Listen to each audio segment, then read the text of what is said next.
तो मेरे मुल्क जी। में इस टाइम जमहूरियत है, ये भी एक निज़ाम है सरमायादाराना, तो ये उन्होंने नाम तो रख दिया ना आईनी तरमीम, अब वो है नहीं है बिल्कुल उसको छोड़ दें, उस पे हम बहस अलग से कर लेंगे।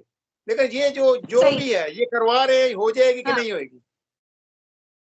ये मुझे तो देखिए मुझे होती हुई नज़र आ रही है। वो किस तरह से नज़र होती हुई नज़र आ रही है कि हमारे मुक्तदरा ने ये तय कर लिया है कि चाहे नंबर पूरे हों, ना हों, मौलाना हमारे साथ बैठे, ना बैठे, पीटीआई के एमएनए राज़ी हों, ना हों, अरबों लेने पे लोग राज़ी हों, ना हों, हमें जो है वो रात के अंधेरे में अगर तरमीम पास करनी पड़े, हमें नंबर्स के हेर-फेर दिखाकर हमें तरमीम पास करनी पड़े, हम ये करेंगे। क्योंकि ये एक ज़िद और अना जो है वो बन चुकी है उस मुक़्तदर हलके की, उस ताकतवर हलके की, चलें, जिसने इसी ये बात ठान पे आ रखी जाएँ। है। अभी जितने माहिर कवानीन हैं, वो यही मुझे कह रहे हैं कि ये सुप्रीम कोर्ट में चैलेंज हो जाएगी और जब सुप्रीम कोर्ट में चैलेंज होगी, तो इस वक़्त अक्सरियत जज जो है, वो इस तरमीम के खिलाफ अपना फैसला दे देंगे, तो तरमीम पड़ी रहे।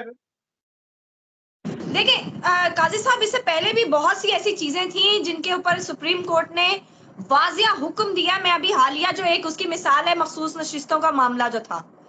देखिए हुँ। आज के दिन तक जो है मैं इस निज़ाम से बिल्कुल जो है वो मायूस हो चुकी हूँ। पाकिस्तान में सुप्रीम कोर्ट का इदारा एक वाहिद ऐसा इदारा है जो कि कानून और आइन की रूह से तमाम चीज़ों पर अमल पैरा होकर अपने फैसले जो है वो देता है। मैं अभी इस हालिया दौर की बात नहीं कर रही जब से चीफ जस्टिस काज़ी फ़ाइज़ ईसा साहब विराजमान हुए हैं। मैं इससे पहले की बात कर रही हूँ। लेकिन इस वक़्त देखें आपको जिस तरह से बुकला बरादरी जो है वो जजेस जो है और तक़सीम का नज़र आ रही है, उनमें एक वाज़िया तक़सीम नज़र आ रही है, जो है वो डिस्टिंक्शन नज़र आ रही है।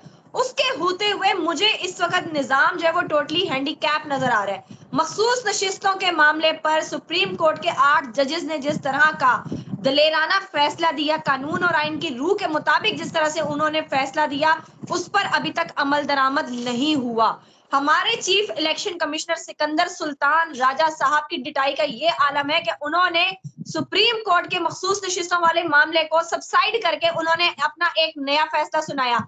आज उन्होंने जो है वो मखसूस नशिस्तों के बारे में जो उन्होंने एक सफ बंदी वहां पर की थी, उसके बाद उन्होंने अपना फैसला सादिर किया। लेकिन फौरन बाद ही हमारे मंसूर अली शाह साहब जो है चीफ जस्टिस, उनका एक वजाहती बयान जो है दोबारा से जारी किया गया जिसके मुताबिक जो था वो जो माजी के कवानीन थे उस पर इस फैसले का इतलाक नहीं होता था। आयशा मुझे अभी बताइए कि इस वक़्त आपको ये लग रहा है कि सुप्रीम कोर्ट जब फैसला वो जो तरमीम है, वो ख़ारिज कर देगी और उसको गैर आईनी करार दे देगी, तो उसके बाद क्या इंतज़ामिया उसको मानेगी नहीं और फिर उसी अपने चीफ जस्टिस को लेकर क्योंकि काज़ी तो जा रहा है, तो किस तरीके से ये इम्प्लीमेंट करवाएगी? कोई ना कोई तो निज़ाम होगा ना उनकी नज़र में? देखिए अभी जो मुसवदा थोड़ा-सा लीक हुआ है ना उसमें आईनी बेंचेस का तज़किरा किया गया है, कि सुप्रीम कोर्ट में ही जो है वो आईनी बेंच तश्कील दिया जाएगा, उसमें इनके मोस्ट फेवरेट जो जजेस हैं उनको बिठाया जाएगा।